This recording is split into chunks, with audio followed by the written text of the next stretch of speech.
Susubukan pa raw itaas sa Senado at gawing 100 pesos ang aumento sa sahod sa Metro Manila. Ang Malacanang naman, dumepensa sa inaprubahang wage hike sa NCR. Pero pagdating sa legislated across the board na taas sahod, muling iginiit ng palasyo na dapat itong pag-aralang maigi. Nasa frontline ng balita yan si Marian Enriquez. Kinundena ng iba't ibang labor groups ang 50 pesos na arawang aumento sa sahod para sa mga manggagawa sa Metro Manila. Barya na naman daw kasi ang ibinibigay sa mga minimum wage earners. Barya na naman 50 pesos. Ang inihingi ng mga manggagawa, legislated wage increase, 200 pesos, ibibigay 50. Kaya nga hamon natin dyan sa mga nasa regional wage boards, even Secretary Benny Laguesma, na try niya kaya mabuhay ng minimum wage. Try niya pagkasahin itong dagdag na 50 pesos.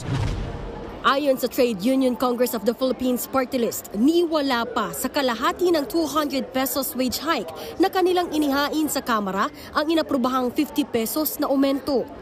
Ang Makabayan Bloc ni-refile ang 1,200 pesos across the board na arawang aumento sa sahod. Sa panig naman ng mga negosyante, suportado ng Employers Confederation of the Philippines o ECOP ang 50 pesos wage hike sa Metro Manila.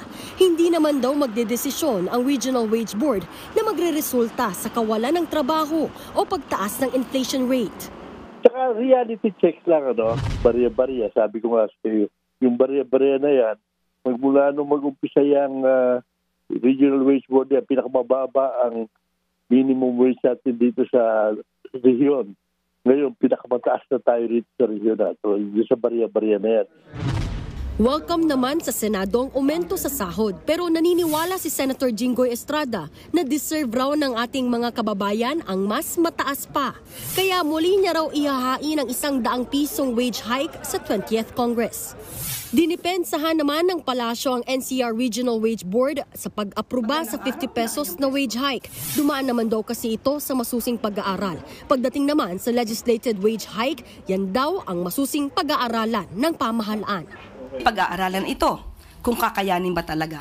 Kasi kung magdudulot naman ito ng layoff dahil hindi kakayanin ng karamihang maliliit na mga negosyante, mas marami pong mahihirapang mga manggagawa dahil baka mawalan sila ng trabaho.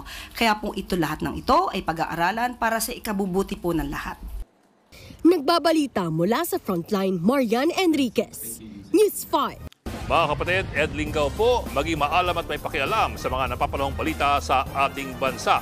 Para sa mas malilimang pagtalakay at paghimay sa mga issue at headlines, mag-follow at mag-subscribe sa social media pages ng News 5.